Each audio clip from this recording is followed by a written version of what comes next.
I've been given cards on which I can write notes.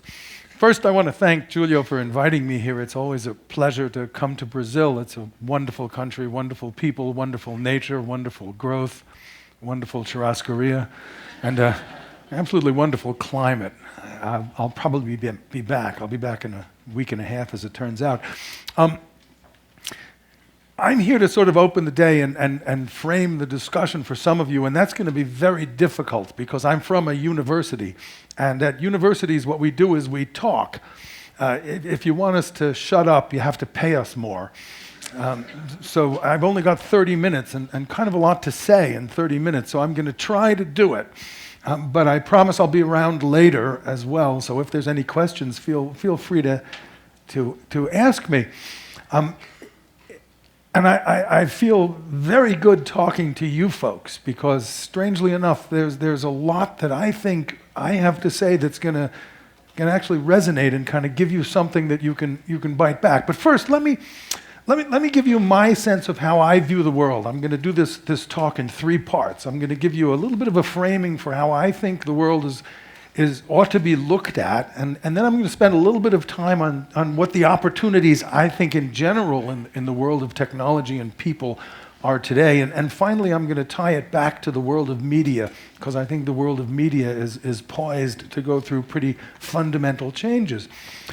I like to think of things in terms of threshold events. Okay, some people think of them in terms of technology, but what are the events that change the world? The events that change the way we think about things, that change the paradigm, or that change the way we live. And once those things have happened, if you can spot them and we cross that river, we can never go back.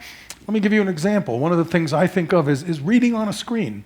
We at the Media Laboratory have spent 40 years working on that very problem. In the 1970s, we designed television screens that had beautiful text. We even did the page-flipping animation that you sometimes see as you turn the pages of an electronic book. And we made books that were beautiful and were displayed by computers. And we showed them to people, and people looked at them and said, "But Andy, that's no good. Nobody is going to read a book staring at a 100-watt light bulb."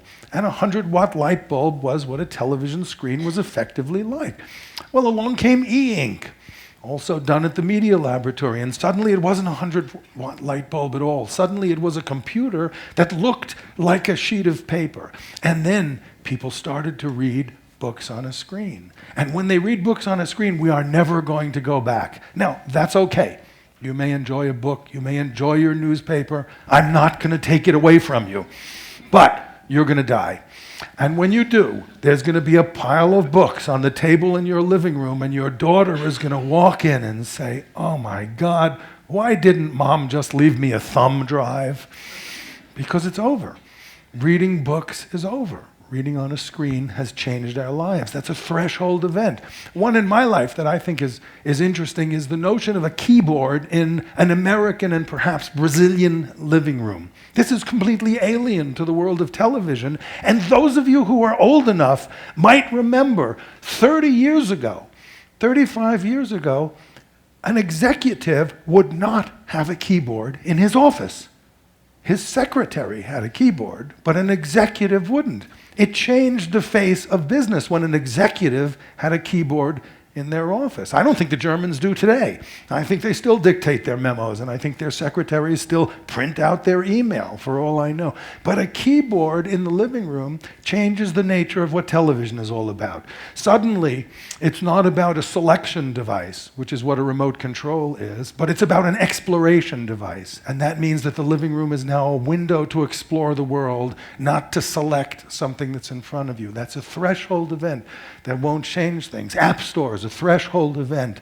National credit cards changed the face of finance. You won't remember this either, but long ago you used to have a credit card for a store. Suddenly, the notion of having a credit card you can use anywhere in the world or the country changed the nature of money. There's many others, and we'll see if there's some that are coming along that are relevant to us today. But the important thing is to notice what is a threshold event. What is something that's going to change the way we think, from which there is no return? And you'll see there's others that are coming along. Now, the second point that I want to use to kind of set the stage is the notion of the rate of change. Everybody talks about how the world is going much faster now, and they always think that it's due to technology. It's technology that's being invented so rapidly, it's changing the world. I'm not sure that it's been technology that's changed the world. I think it's been people. And the way that I like to think about it is to say that the rate of change of society is proportional to the age at which you're introduced to the dominant technology of the time. Now think about that. The flywheel of society, the speed of society, depends on the age at which you become introduced to the dominant technology. So years ago, 50 years ago, what was the dominant technology? The dominant technology was the automobile. Now in the US, you have to be 16 years old to drive an automobile, so the rate of change of society is roughly every 16 years. That's the generational rate of change. You have a car, 16 years later, you start to have roadhouses and inns, and then 32 years later, you have drive-ins and drive-bys and malls and suburbs and those kinds of things, all on a 16-year clock. But the dominant technology today is the technology of communications, the technology of computing. And you're introduced to that at the age of 4. Now that means that society is changing at the rate of every 4 years. We're getting a new generation of people every 4 years, not every 16. Alan Kay once remarked that technology is anything invented after you were born. So cell phones and computers, those are technology to us, but they're not technology to our kids. They've been there all their lives. They think they were there throughout all of history. Think about this. My sister went to high school 3 years behind me, and her experience of high school was substantially the same as mine. And she was in the same generation. It was the same high school. But now if you have kids, and those kids go through high school 3 or 4 years apart, they're completely different. Their experience of high school is completely different. One went through pre-cell phone, one went through with pagers, one went through with texting, one went through with Twitter, one went through with Facebook, one went through didn't. That's a 4-year rate of change, and that change is not based on technology. That change is based on the generational change that happens because we're introduced to that technology and born with that technology at 4 years the rate that we've been before. So the important things, I think, if you take nothing away from what I say, is to think about the world that way. Think about those threshold events, and then think about that rate of change. If I were to give one single bit of advice to all of the corporations that I talk to, it would be that you should invite your kids into the design sessions when you build your next products. I do this all the time. I know how corporations invent products. The way they do it is they have a bunch of 40-year-old guys, and it's always guys, sitting around in a room, and the subject of the discussion is, did you see what my daughter did on Facebook last night? I call it RFD design, reasoning from daughter. Okay, and so the one thing that you need to do if you wanted to change anything is jump onto that generational change and invite those daughters into the work. So that's part one. Those are the background. Now, what I think is happening in the world, given those thresholds and given the rate of change, is that we are poised to go through a digital revolution that is similar to the one we went through 15 years ago. And the Media Lab was at the forefront of leading that revolution. Back in the 70s and 80s and 90s, we put into computers text, we digitized movies, we digitized pictures, we digitized sounds and lights and words and songs, all with the goal of providing the means to all people through personal computing. And that we weren't the only people doing that, but we were doing it with such force and such dedication and such support that we became known for it, and we were thought of as leaders in that first digital revolution. And that revolution is here, and you're living with it now.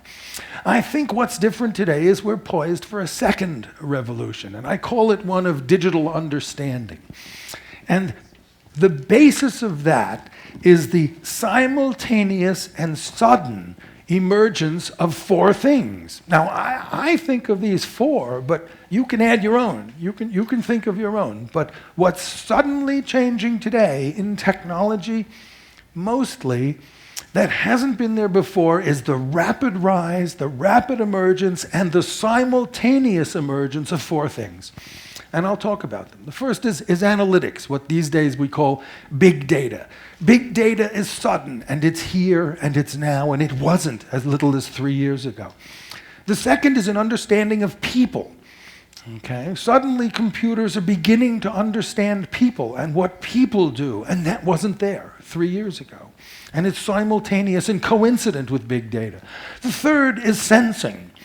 Okay, the advent of sensors everywhere. For 15 or 20 years, people have worked on sensors, and suddenly those kinds of sensors are everywhere, and that wasn't true 3 years ago. If I had walked around a few years ago, 3 or 4 years ago, and said, I have an idea, I'd like to know when a bus is arriving, you would have said to me, Andy, that's crazy. Do you want me to put a GPS receiver on every bus and every taxi cab in Sao Paulo or New York? That's ridiculous. Well, now they're there. They're in every pocket. They're in every bus. The sensing revolution has suddenly come, and that will impact a lot that goes on. The fourth basis for what I think of as the digital revolution is our understanding of space. And we have suddenly brought space into the domain of computing. And why is that important? That's important because we live in spaces, and spaces that they're sustainable, that they're accommodating, that they're there to be used fruitfully by people is pretty important. And understanding them is important on everything from the scale of Google Earth, which you can look outside this room, to the scale of a room, to the scale of an apartment, or the scale of a campus. We're suddenly beginning to understand and build our spaces in fundamentally new ways. Those are my four. You can choose your own. Maybe another fourth is biology. I don't think that's quite as advanced and mature and ready to use yet. But these four, suddenly taken together, are going to change the world. And I'll try to show you how. Let's look at the first one. The first one is what I said was big data. Now, what is big data? And that's important to understand. Big data is different from lots of data. Okay? For 20 years, the supermarket has been gathering data about me. They have understood the things that I buy. That's not big data, that's lots of data. And lots of data is fine. But the important thing about big data is big data breaks the silos. Big data crosses the boundaries. It's how long I commute. It's when I go to exercise. It's what I buy at the store. It's who my friends are, where I go to eat, what I read, what I listen to, and what I watch TV. Suddenly, big data means that you have the ability to analyze all of those kinds of things together, to cross and break down the boundaries between data that's existed before. The other important thing about big data that distinguishes it from lots of data is that it's got resolution on suddenly a new scale. Just look at Google Earth. You can zoom from the world to an apartment. Yesterday I used that little display outside, and I went down and I did a street view from Brazil and looked at the front door of my house with my car parked in front of it and showed it to my host down here. That's resolution on a scale we've never had before. It's real time, it's ubiquitous, it breaks down those silos, as I said, but perhaps most important is it's connected to advanced representations that allow us to understand and think about that data in fundamentally new ways. For those 20 years, no matter what the supermarket knew about me, that supermarket didn't know how to look at that data. It didn't know how to understand it. Cesar Hidalgo in the laboratory takes a look at big data in the context of what people do and what countries do. And this is a snapshot of nothing more than my email connections, just plotted as a network of who I talk to based on the subject line and who that email goes to. You can see a big blue dot in the center. That's my assistant at MIT. Strangely enough, my wife is that little green dot down there in the middle, and it doesn't look like I talk to my daughter at all on this, but that's because I don't send email to my daughter.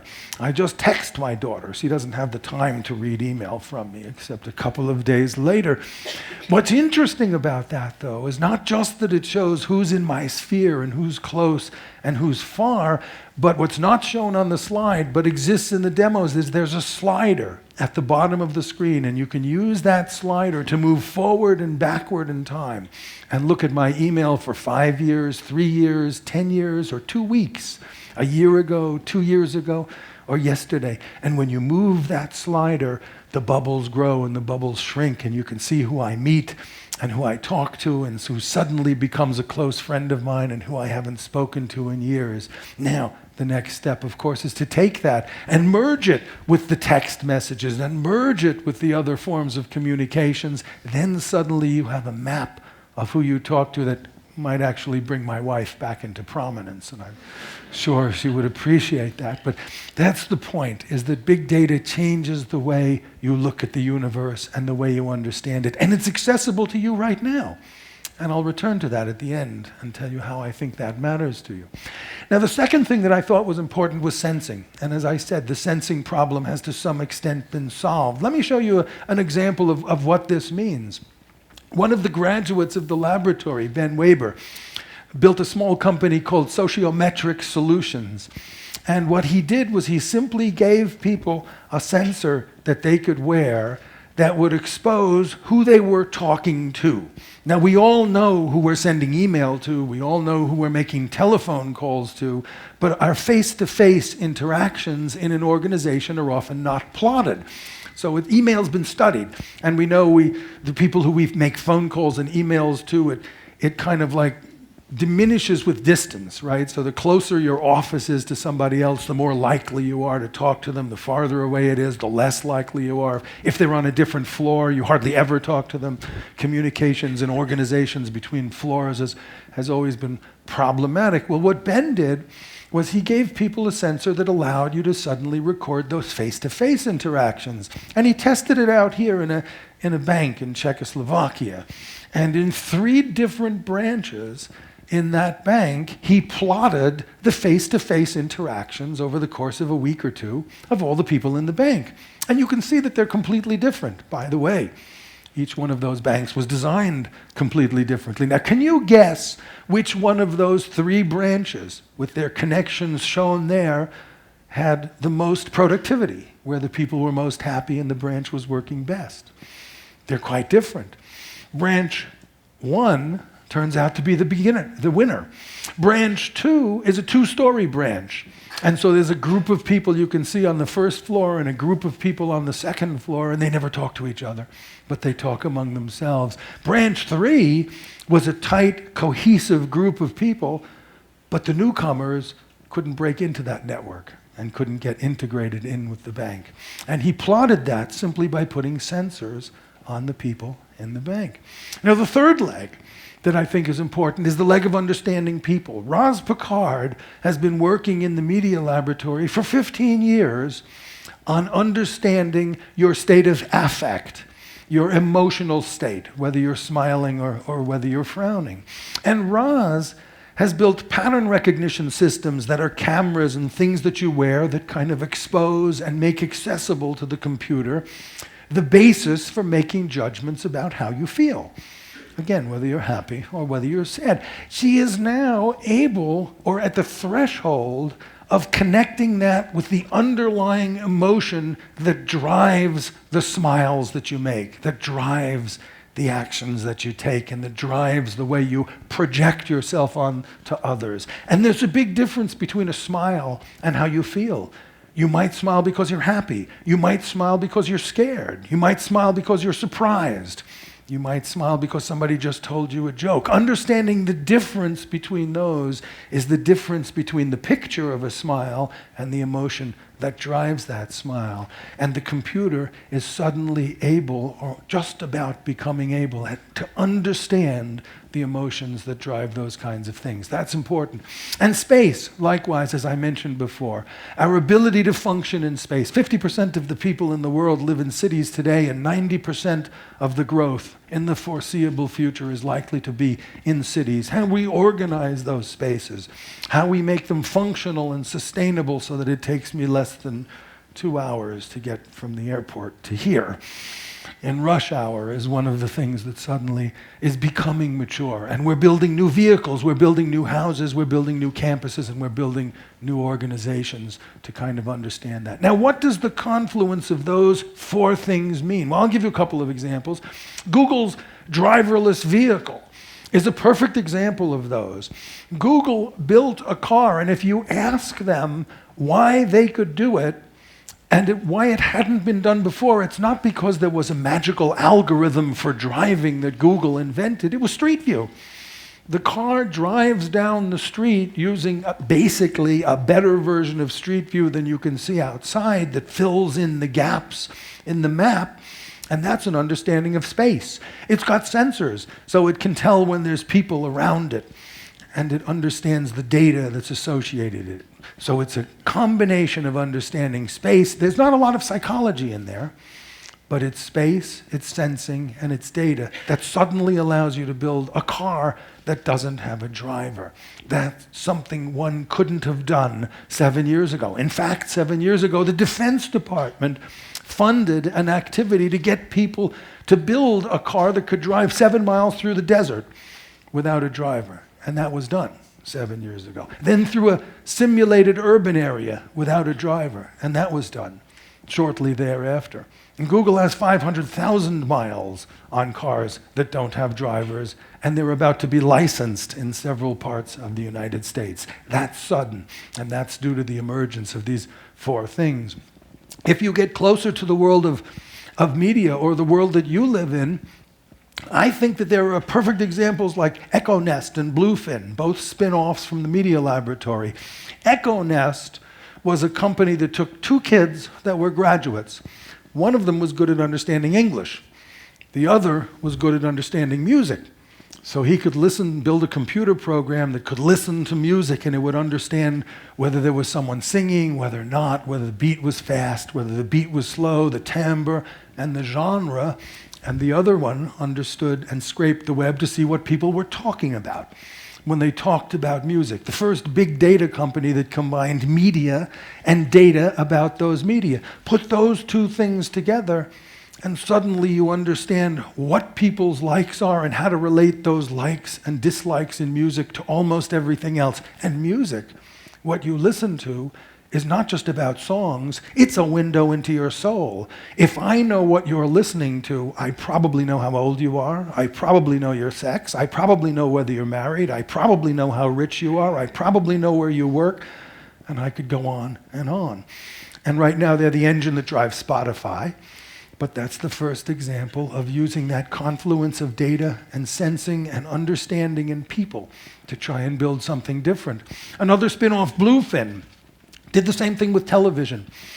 Deb Roy built a company that watches all of the broadcast television channels in the United States and simultaneously analyzes what people are tweeting about when you look at those. And it's combined with a graphic representation that builds a three-dimensional world of all of those connections, similar but a little bit richer than what Cesar did back in the world of email at the laboratory. Now, what does Bluefin tell you?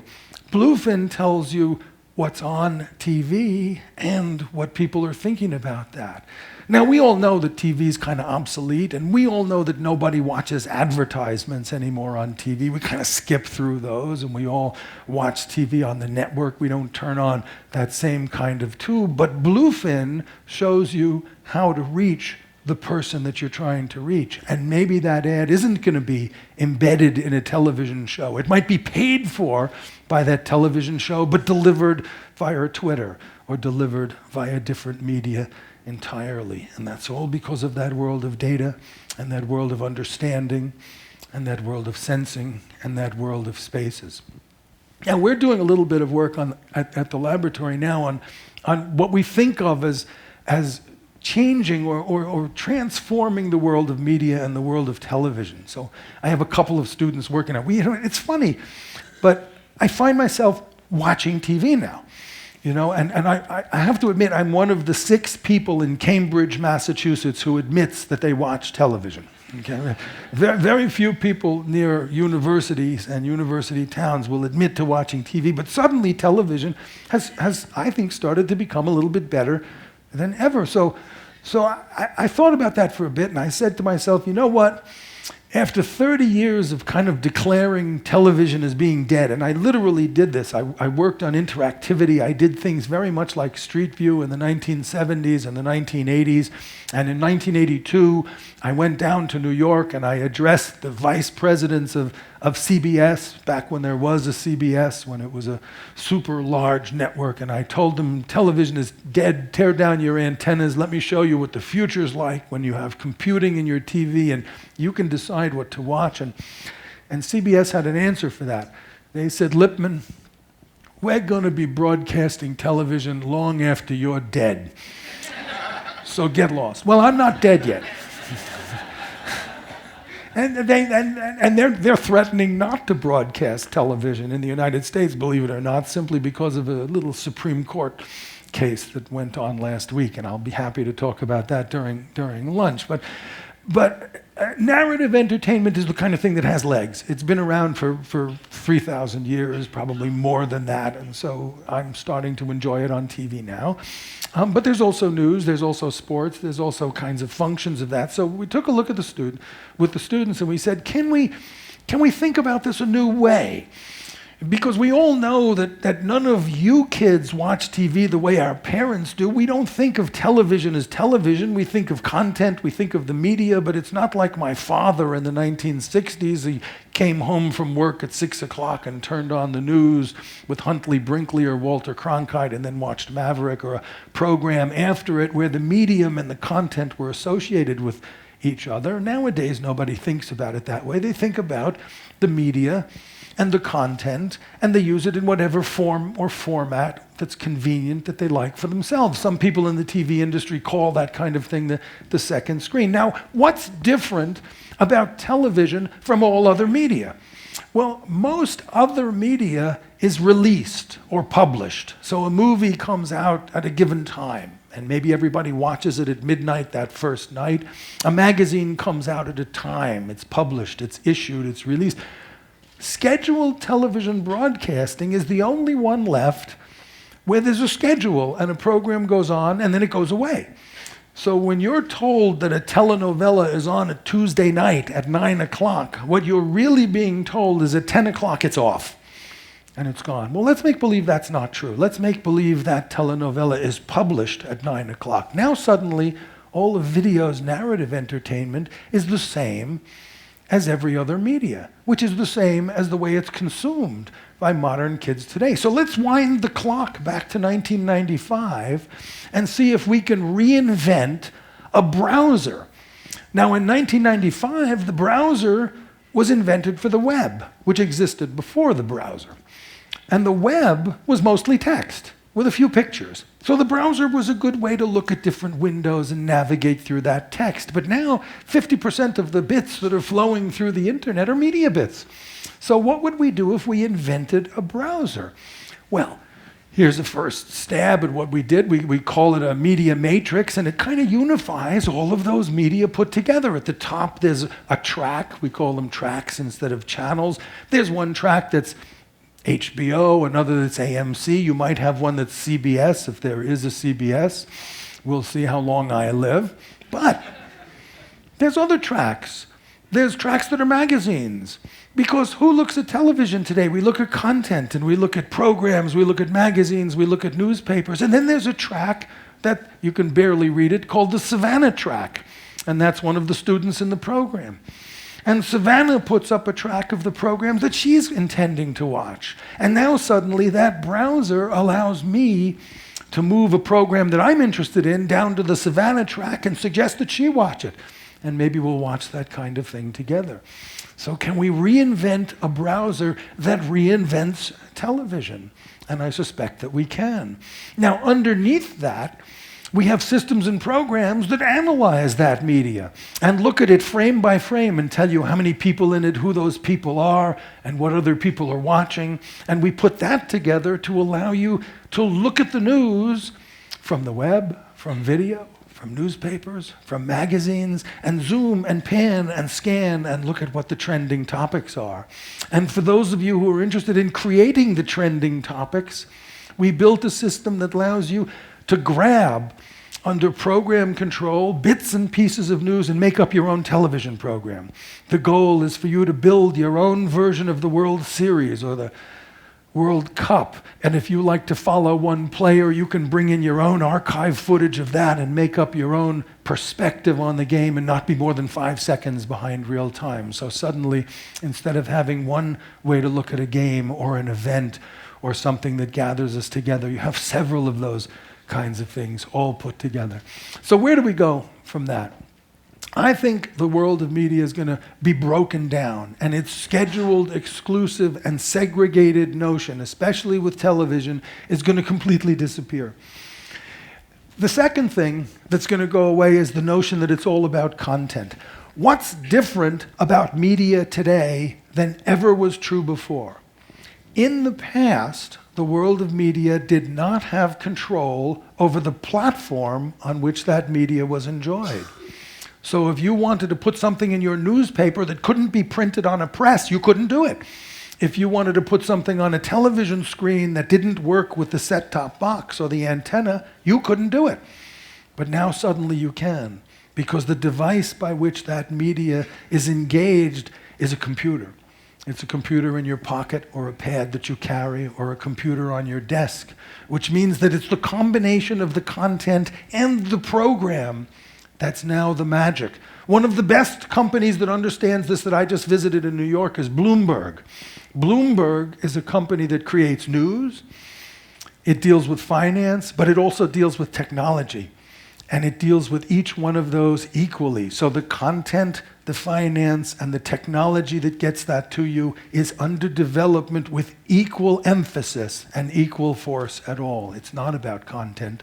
It's about both the content and the program that plays it. I don't think it's about social. Now, mind you, I think social computing is wonderful. I think it's the way we live, and technology has simply enhanced the social nature of the way we live. But the measure of when something is successful is the extent to which you can make it be invisible. And I don't think you're going to think of media as being social in the next 5 years. That's going to be so implicit, so woven through it that it will disappear. So it's no longer about social, it's about that integrated social experience. Just as our media matrix has a Savannah channel along with HBO, and we don't think about that as being social, we think about that as being basic. And it's also not just all about the data, it's about the data and also about that platform. So that's what I think as a starter and a way to understand what people are going to tell you for the rest of the morning. That the world of the future is going to be faster, not just because of technology, but because of the generation of people who are born every 4 years that understand that. It's going to change with threshold events in this world of big data and that world of understanding people and that world of understanding sensors and spaces and maybe even biology is what's going to cause that next threshold that we'll all have to cross. And it's a threshold characterized by programming, characterized by disappearance of the things that we thought were exciting a few years ago, and characterized by the change. So enjoy what you'll hear for the rest of the morning, and let's hope it's a rich world of media for all of you. Thank you.